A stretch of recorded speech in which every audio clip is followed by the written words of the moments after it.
शांति। ओम शांति। ओम शांति। आज 29 अप्रैल 2024।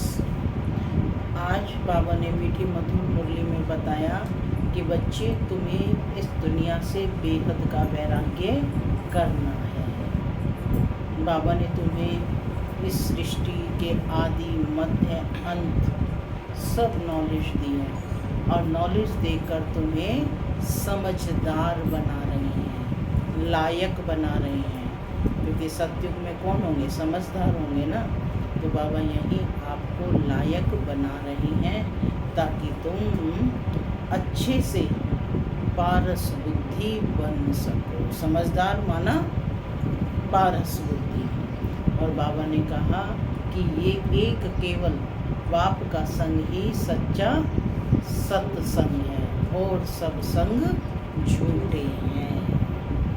सुनते हैं आज के डायरेक्ट ईश्वरीय महावाक्य। बाबा कहते, मीठे बच्चे, यह सच्चा सच्चा सत्य का संग है ऊपर चढ़ने का। यह सच्चा सच्चा सत्य संग है ऊपर चढ़ने का। तुम अभी सत्य बाप के संग में आए हो, इसलिए झूठ संग में कभी नहीं जाना। सत्य बाप के संग में आए हो, इसलिए कभी झूठ संग में नहीं जाना। आज की मुरली से प्रश्न है, तुम बच्चों की बुद्धि किस आधार पर सदा बेहद में टिक सकती है? तुम बच्चों की बुद्धि किस आधार पर सदा बेहद में टिक सकती है? बताइए, किस आधार पर? बाबा की याद के आधार पर और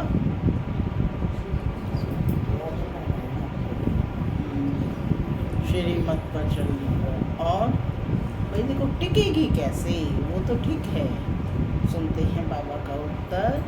बाबा कहते, बुद्धि में स्वदर्शन चक्र फिरता रहे। जो कुछ ड्रामा में चल रहा है ये सब नून है। माने ड्रामा पर पक्का निश्चय हो कि बुद्धि में स्वदर्शन चक्र फिरता रहे। जो कुछ ड्रामा में चल रहा है ये सब नूंद है। सेकंड का भी फर्क नहीं पड़ सकता। क्या कहा बाबा ने? पढ़ सकता। वर्ल्ड की हिस्ट्री ज्योग्राफी रिपीट होनी है। ये बात बुद्धि में अच्छी तरह आ जाए तो बेहद में टिक सकते। बेहद में टिकने के लिए ध्यान पर रहे कि अब विनाश होना है, हमें वापस घर जाना है। पावन बन करके ही हम घर जाएंगे। कैसे जाएंगे घर? पावन बन करके।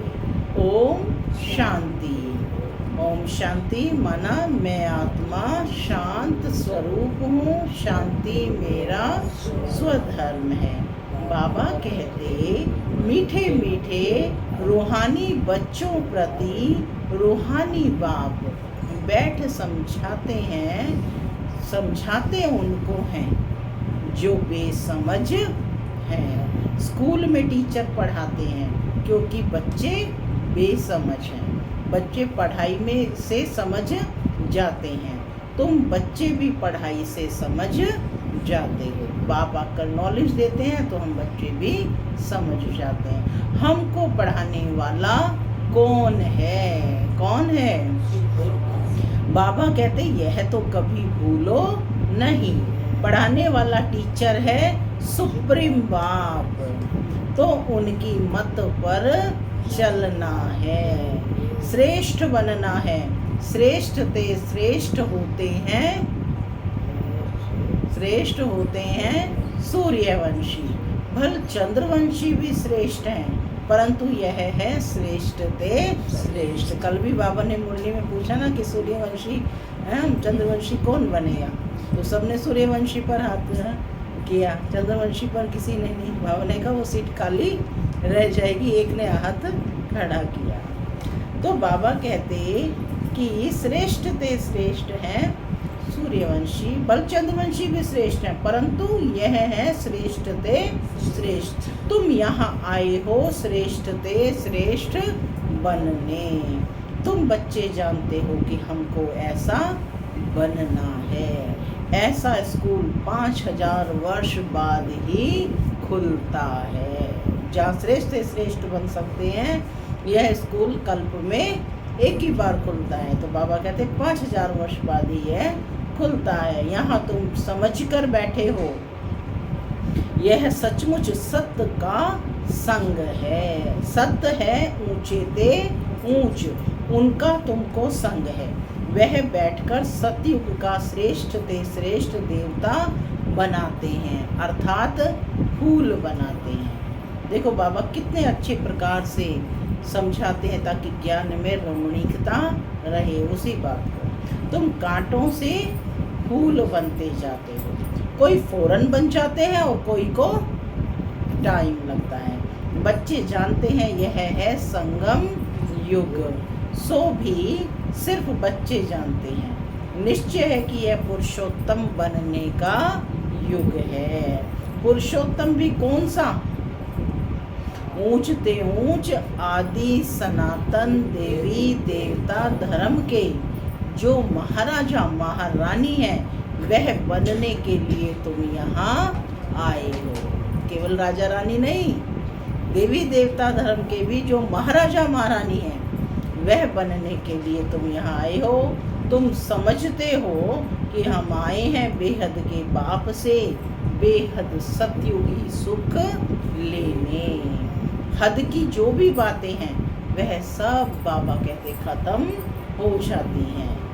हद के बाप, हद के भाई, हद के चाचे काके मामे, हद की पाई पैसे की मिल्कियत आदि जिसमें तुम बहुत मोह रहता है, जिसमें तुम्हारा बहुत मोह रहता है, ये सब क्लास हो जाना है।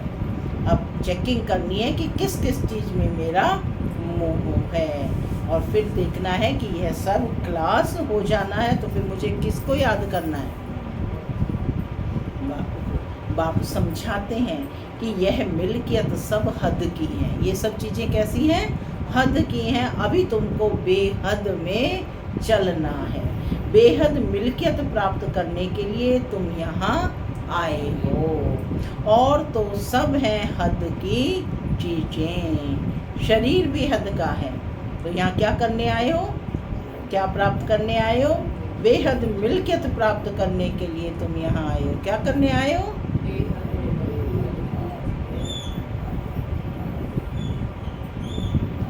क्या करने आए हो? यहाँ क्या करने आए हो? पढ़ाई पढ़ने आए हो। पढ़ाई से लायक बनते हैं। मिल्कियत कैसे बनेगी, है ना? और तो सब है हद की चीज़ें। बाबा कहते हैं ये शरीर भी हद का है। बीमार पड़ता है, विनाश हो पड़ता है, अकाले मृत्यु हो जाती है। आजकल तो देखो क्या क्या बनाते रहते हैं। साइंस ने भी कमाल कर दी है। माया का पंप कितना है। साइंस वाले खूब हिम्मत कर रहे हैं। जिनके पास बहुत महल माड़ियाँ आदि हैं, वह तो समझते हैं अभी हमारे लिए सतयुग है। यह नहीं समझते कि सतयुग में एक धर्म होता है, वह नई दुनिया होती है। बाप कहते हैं बिल्कुल ही बेसमझ है। तुम कितने समझदार बनते हो। ऊपर चढ़ते हो, फिर सीढ़ी नीचे उतरते हो। सतयुग में तुम समझदार थे, फिर 84 जन्म लेते लेते बेसमझ बनते हो। फिर बाप आकर समझदार बनाते हैं, जिसको पारस बुद्धि कहते हैं। तुम जानते हो कि हम पारस बुद्धि बहुत समझदार थे। गीत भी है ना, बाबा आप जो वर्षा देते हैं, सारी जमीन सारा आकाश के हम मालिक बन जाते हैं। कोई भी हमसे छीन नहीं सकता, कोई का दखल नहीं हो सकता। बाप बहुत बहुत देते हैं, इससे जास्ती कोई झोली भर ना सके। क्या कहा? बाप बहुत बहुत देते हैं, बहुत बहुत का मतलब अथाह देते हैं, जिसकी थाह को कोई पा नहीं सकता है। तो कहते इससे जास्ती कोई झोली भर ना सके। जब ऐसा बाप मिला है जिसको आधा कल्प याद किया है, दुख में सिमरन करते हैं ना, जब सुख मिल जाता है फिर सिमरन करने की दरकार नहीं। दुख में सब सिमरन करते हैं। हाय राम, ऐसे अनेक प्रकार के अक्षर बोलते हैं। क्या ऐसे अक्षर सतयुग में होंगे? होंगे ही नहीं इस तरह के अक्षर। हाय शब्द, हे शब्द पुकार का है और वो दुख में ही निकलता है। सतयुग में ऐसा कोई भी अक्षर होता नहीं। तुम बच्चे यहाँ आए हो पढ़ने के लिए बाप के सम्मुख, बाप के डायरेक्ट वर्शंस सुनते हो।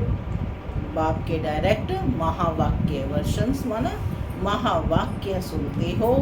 इनडायरेक्ट ज्ञान बाप देते नहीं, ज्ञान डायरेक्ट ही मिलता है। कोई आकाशवाणी से कोई देंगे, साकार में आकर ही बाबा ब्रह्मा मुख से हम बच्चों को पढ़ाते हैं। ठीक है, तभी उनका शिक्षक रूप सिद्ध होता है। ज्ञान डायरेक्ट ही मिलता है, बाप को आना पड़ता है। कहते हैं मीठे मीठे बच्चों के पास आया हूँ। कैसे बच्चे हो? मीठे मीठे। मुझे बुलाते हो ओ बाप दादा। बाप भी रिस्पॉन्स करते हैं, ओ बच्चों अब मुझे अच्छी रीति याद करो, भूलो नहीं, माया के विघ्न तो अनेक आएंगे। तुम्हारी पढ़ाई छुड़ाए तुमको देह अभिमान में लाएंगे। इसलिए बाबा कहते खबरदार रहो। ये सच्चा सच्चा सत्संग है ऊपर चढ़ने का। वह सब सत्संग आदि हैं उतराई के, वो उतराने वाले हैं। सत्य का संग एक ही बार होता है, झूठ संग जन्म जन्मांतर अनेक बार होते हैं। बाप बच्चों को कहते हैं कि बच्चों यह तुम्हारा अंतिम जन्म है। अब वहाँ चलना है जहाँ कोई अप्राप्त वस्तु नहीं होती, जिसके लिए ही तुम पुरुषार्थ कर रहे हो कि हमें ये चाहिए ये चाहिए। आज जैसे है ना, वहाँ कोई अप्राप्त वस्तु नहीं होती, लेकिन इसकी प्रैक्टिस यही होगी कि ब्राह्मणों के उसमें कोई भी अप्राप्त वस्तु नहीं है। यह जो बाबा कहते हैं यह तो तुम अभी सुनते हो, वहाँ यह कुछ भी पता नहीं पड़ेगा। अभी तुम कहाँ जाते हो? अभी तुम कहाँ जाते हो? अपने सुख धाम में। सुख धाम तुम्हारा ही था। क्या कहा बाबा ने? सुख धाम तुम्हारा ही था। बाबा स्मृति दिला रहे हैं, याद दिला रहे हैं कि ये सुख धाम तुम्हारा ही था। तुम सुख धाम में थे, अब दुख धाम में हो। बाबा ने बहुत बहुत सहज रास्ता बताया है। कौन सा सहज रास्ता बताया है? हाँ? आत्मा समझ, परमात्मा को याद करो, वही याद करो।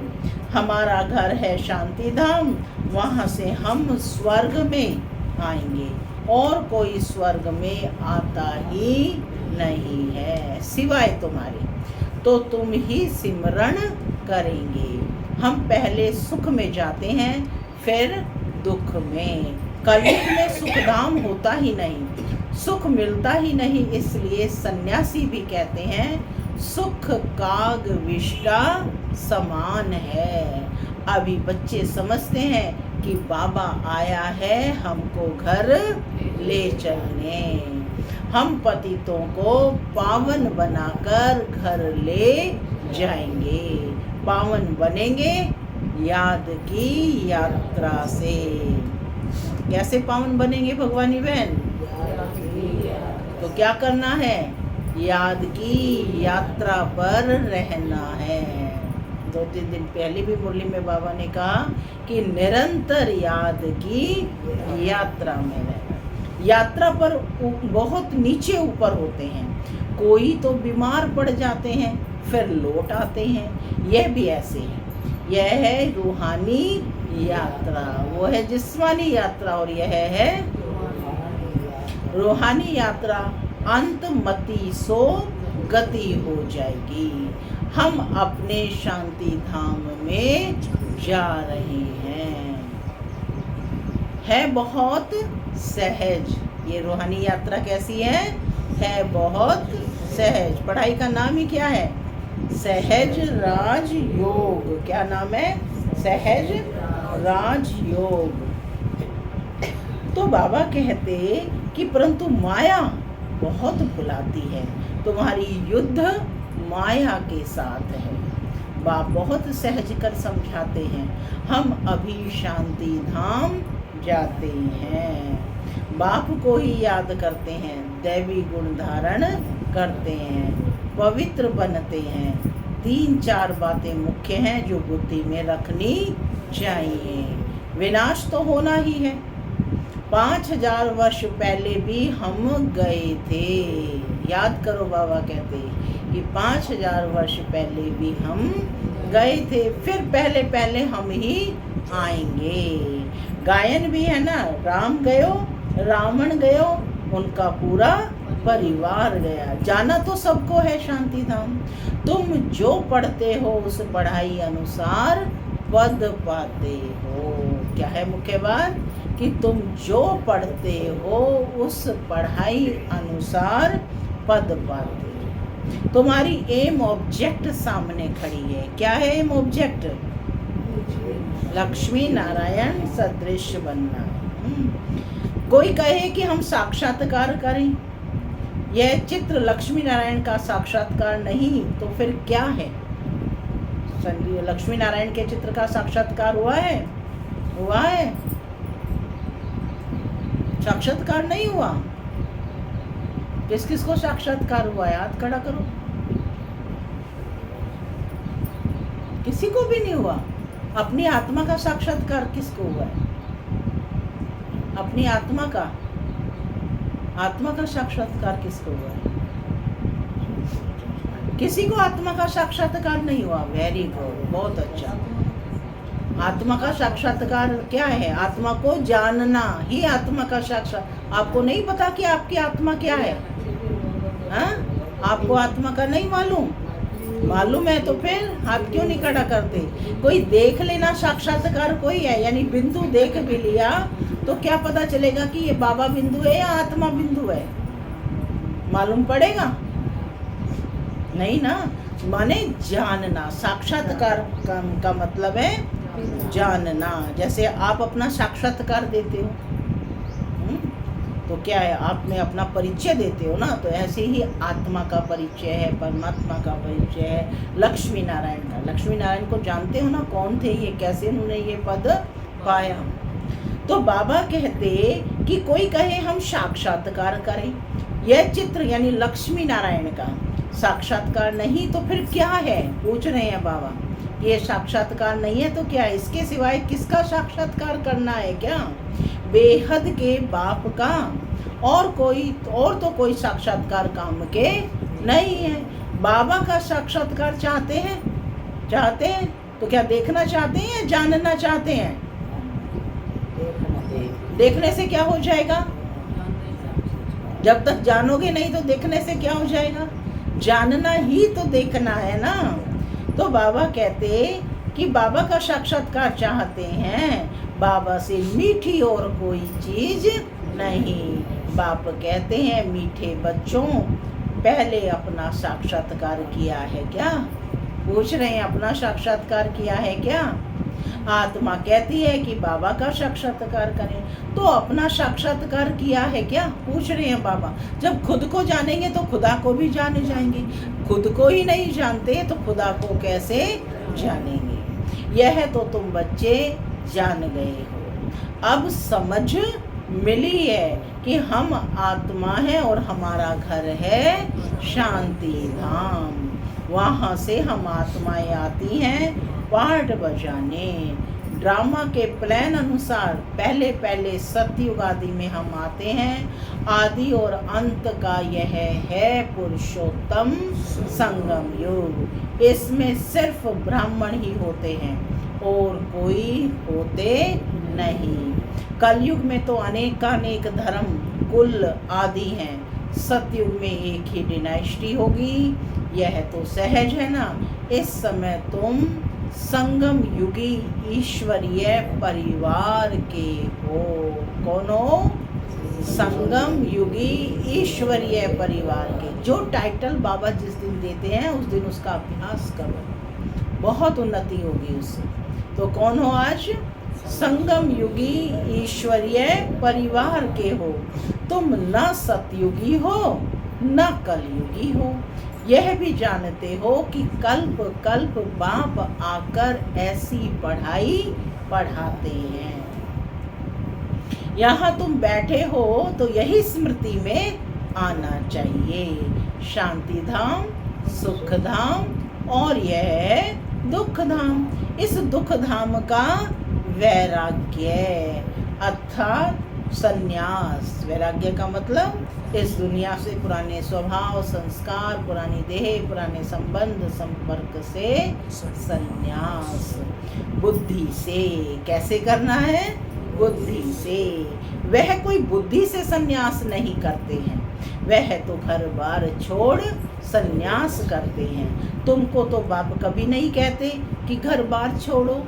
इतना जरूर है कि भारत की सेवा करनी है, वह अपनी सेवा करनी है ना। भारत की सेवा करनी है तो तुमने जो है निकलना है घर से।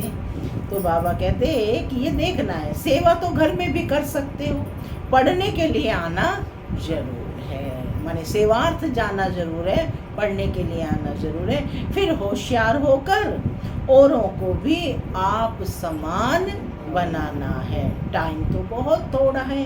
गायन भी है ना कि बहुत गई थोड़ी रही।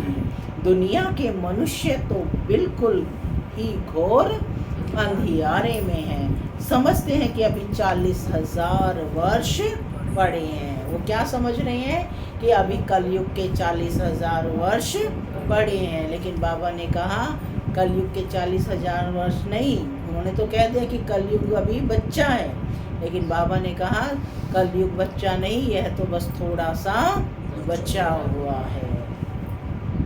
तुमको बाप समझाते हैं कि बच्चों अब बाकी थोड़ा समय है, तुमको बेहद में टिकना है। सारी दुनिया में जो कुछ चल रहा है सब नोंद है। जूम मिसल ड्रामा चल रहा है। वर्ल्ड की हिस्ट्री ज्योग्राफी रिपीट होनी है। वही आकर पढ़ेंगे जो सतयुग में जाने वाले होंगे। मैंने सोचे कि सारी दुनिया पढ़ेगी, लेकिन नहीं, जो सतयुग में जाने वाले होंगे वही पढ़ेंगे। अनेक बार तुमने पढ़ा है। बाबा स्मृति दिला रहे हैं कि अनेक बार तुमने पढ़ा है। तुम अपना स्वर्ग स्थापन करते हो श्रीमत पर। यह भी जानते हो कि ऊंचते ऊंच भगवान आते भी भारत में हैं। कल्प पहले भी आए थे। तुम कहेंगे कल्प कल्प ऐसा बाप आते हैं। कहते हैं मैं कल्प कल्प ऐसी स्थापना करूँगा। विनाश भी तुम देखते हो। तुम्हारी बुद्धि में सब बैठता जाता है। स्थापना, विनाश और पालना, तीनों बाबा ने नॉलेज दी। स्थापना, पालना और विनाश, है ना। तीनों का जो कर्तव्य कैसे होता है यह तुम बच्चे जानते हो। फिर औरों को समझाना है। आगे नहीं जानते थे, बाप को जानने से तुम बाप द्वारा सब कुछ जान जाते हो। कितनी गुह्य बात बाबा ने कही कि बाप को जानने से बाप द्वारा तुम सब कुछ जान जाते हो। तभी गीता में भी कहा गया ना कि मुझे कोटों में कोई और कोई में भी कोई जानता है, और केवल मेरे द्वारा ही मुझको जान सकता। वर्ल्ड की हिस्ट्री ज्योग्राफी यथार्थ रीति से तुम जानते हो। मनुष्य कैसे तमो प्रधान से सतो प्रधान बनते हैं, यह बाप तुमको समझा रहे हैं। तुमको फिर औरों को समझाना है। सेवा का पॉइंट है कि पहले स्वयं समझना है, फिर औरों को समझाना है। तुम बच्चे अभी पारस बुद्धि बन रहे हो। क्या बन रहे हो? पारस बुद्धि। सतयुग में होते ही हैं पारस बुद्धि। यह है पुरुषोत्तम संगम युग। इनको गीता एपिसोड भी कहा जाता है। पुरुषोत्तम संगम युग को गीता एपिसोड, बाबा ने भी मुरली में कहा था ना 4-6 दिन पहले वाले, कि यह कौन सा समय चल रहा है? गीता एपिसोड का समय चल रहा है। जब तुम पत्थर बुद्धि से पारस बुद्धि बनते हो। गीता सुनाने वाला तो भगवान खुद है। किसने सुनाई गीता का ज्ञान? परम पिता शिव परमात्मा गीता ज्ञान दाता है। तो यह दुनिया को सिद्ध करना है। मनुष्य नहीं सुनाते, तुम आत्माएं सुनाती हो, फिर औरों को सुनाती हो।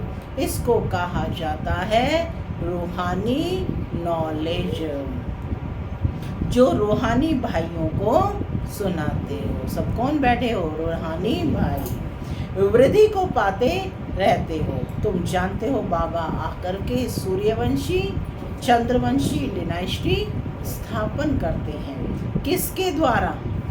किसके द्वारा? शिव बाबा के द्वारा। ब्रह्मा मुख वंशावली ब्राह्मण कुल भूषणों द्वारा। किसके द्वारा स्थापन करते हैं? ब्रह्मा मुख वंशावली ब्राह्मण कुल भूषणों द्वारा। कुल के भूषण हो तुम। बाप श्रीमत देते हैं। यह बड़ी समझने की बात है। दिल पर नोट करना है। यह तो बहुत सहज है। यह है दुखधाम। अभी हमको घर जाना है। कलयुग के बाद सतयुग। बात तो बहुत छोटी और सहज है। भल तुम ना पढ़े हो तो भी कोई हर्जा नहीं है ना। जैसे कोई अनपढ़ है, अक्षर ज्ञान नहीं है, तो कहते कि हम पढ़े नहीं हैं। पढ़े होते तो हम भी मुरली पढ़ लेते। लेकिन बाबा कहते कि तुम ना पढ़े हो तो भी बाबा कहते कोई हर्जा नहीं है। ये तो आत्मा की नॉलेज है ना। जो पढ़ना जानते हैं उनसे फिर सुनना चाहिए। शिव बाबा है सब आत्माओं का बाप। अभी उनसे वर्षा लेना है। बाप पर निश्चय करेंगे तो स्वर्ग का वर्षा मिलेगा। अंदर में भी अजपा जाप चलता रहे। अब अंदर में अजपा जाप कौन सा चलता रहे? कौन सा अजपा जाप? राम राम राम राम ये चलता रहे। शिव शिव शिव। कौन सा अजपा जाप? मैं आत्मा हूँ परम पिता परमात्मा की संतान। मैं आत्मा बिंदी बाबा बिंदी। ठीक है ना। ये अजपा जाप। शिव बाबा से बेहद का सुख और स्वर्ग का वर्षा मिल रहा है। इसलिए शिव बाबा को जरूर याद करना है। सबको हक है कि बेहद के बाप से वर्षा लेने का। जैसे हद का बर्थ राइट मिलता है, वैसे यह है फिर बेहद का। शिव बाबा से तुमको सारे विश्व का राज्य मिलता है। छोटे छोटे बच्चों को भी यह समझाना चाहिए। हर एक आत्मा का हक है बाप से बर्थ राइट लेने का, माने अपना जन्म का अधिकार लेने का। कल्प कल्प लेते भी जरूर है। तुम वर्षा लेते हो जीवन मुक्ति का। जिनको मुक्ति का वर्षा मिलता है वह भी जीवन मुक्ति में जिनको मुक्ति का वर्षा मिलता है वह भी जीवन मुक्ति में आते जरूर हैं। पहला जन्म तो सुख का ही होता है। माने जो भी आत्मा ऊपर से आएगी तो वह पहले तो प्योर ही होती है ना। फर्स्ट जन्म तो सबका जीवन मुक्ति का ही होता है। तुम्हारा यह है 84वां जन्म। यह नॉलेज सारी तुम्हारी बुद्धि में रहनी चाहिए। बेहद का बाप हमको पढ़ाते हैं। बाबा कहते ये भूलो मत। देहधारी कभी भी ये ज्ञान दे ना सके, उसमें रूहानी ज्ञान होता नहीं। तुमको समझाया जाता है भाई भाई समझो। जो भी मनुष्य मात्र हैं और किसको भी यह शिक्षा नहीं मिलती है। बल गीता भी सुनाते हैं कि भगवान वाच काम महा शत्रु है, इन पर जीत पाने से तुम जगत जीत बनेंगे, परंतु समझते नहीं हैं। अब भगवान तो है ट्रुथ यानी सत्य, देवता भी भगवान से ट्रुथ सीखे हैं। श्री कृष्ण ने भी यह पद कहाँ से पाया, लक्ष्मी नारायण कहाँ से बने, विचारणीय प्रश्न है ना ये। क्या कर्म उन्होंने किया, कोई बता सकेंगे क्या? अब तुम बच्चे ही जानते हो कि निराकार बाप ने उन्हों को ऐसा कर्म सिखाया ब्रह्मा बाप द्वारा, जो यह पद पाया। यह सृष्टि है ना, अभी तुम हो प्रजापिता ब्रह्मा कुमार कुमारियाँ, तुम्हारे पास नॉलेज है रूहानी बाप की। कौन सी नॉलेज है आपके पास? रूहानी बाप की। तुम समझते हो कि हम भगवान को जान गए हैं, भगवान को जान गए हैं। ऊंचते ऊंच वह निराकार और उसका साकार रूप नहीं है। बाकी जो भी देखते हो वह साकार है। मंदिरों में भी लिंग देखते हो, अर्थात उनको शरीर नहीं है। ऐसे नहीं कि वह नाम रूप से न्यारा है। हाँ, और सब देहधारियों के नाम पढ़ते हैं। जन्म पत्री है, शिव बाबा तो है ही निराकार, उनकी जन्म पत्री नहीं है। उनका निकाल सकते हैं, इस समय है कोई नहीं। श्री कृष्ण की है नंबर 1, श्री कृष्ण की जन्म पत्री है ना। शिव जयंती भी मनाते हैं। शिव बाबा है निराकार कल्याणकारी। बाप आते हैं तो ज़रूर वर्षा देते हैं। बाप आएंगे तो क्या देंगे? वर्षा देंगे। कौन सा वर्षा मिलता है? शांति, पवित्रता और संपन्नता का, है ना। उनका नाम है शिव। वह बाप, टीचर, सतगुरु तीनों ही एक हैं। कितना अच्छी रीति पढ़ाते हैं। ऐसे कोई पढ़ाता होगा? कितनी सरलता से बाप बैठकर बच्चों को पढ़ाते हैं। अच्छा, मीठे मीठे सिक्के लधे बच्चों प्रति मात पिता बाप दादा का गुड मॉर्निंग। रूहानी बाप की रूहानी बच्चों को नमस्ते। हम रूहानी बच्चों की रूहानी मात पिता दादा को याद प्यार गुड मॉर्निंग और नमस्ते नमस्ते। धारणा के लिए मुख्य सार पहला, इस दुख धाम का बुद्धि से संन्यास कर शांति धाम और सुख धाम स्मृति में रखना है। इस दुख धाम का बुद्धि से संन्यास कर शांति धाम और सुख धाम को बुद्धि में रखना है। माने याद किसको करना है? शांति धाम और सुख धाम को। भारत की व अपनी सच्ची सेवा करनी है, सबको रूहानी नॉलेज सुनानी है। दूसरा पॉइंट, अपना सत्युगी जन्म सिद्ध अधिकार लेने के लिए एक बाप में पूरा निश्चय रखना है। अंदर से अजपा जाप करते रहना है। पढ़ाई रोज जरूर पढ़नी है। आज का वरदान है, सर्व संबंधों की अनुभूति के साथ, सर्व संबंधों की अनुभूति के साथ प्राप्तियों की खुशी का अनुभव करने वाले, प्राप्तियों की खुशी का अनुभव करने वाले तृप्त आत्मा भव। सर्व संबंधों की अनुभूतियों के साथ प्राप्तियों की खुशी का अनुभव करने वाले तृप्त आत्मा भव। बाबा कहते, जो सच्चे आशिक हैं वह हर परिस्थिति में, हर कर्म में सदा प्राप्ति की खुशी में रहते हैं। कई बच्चे अनुभूति करते हैं कि हाँ वह मेरा बाप है, साजन है, बच्चा है, लेकिन प्राप्ति जितनी चाहते हैं उतनी नहीं होती।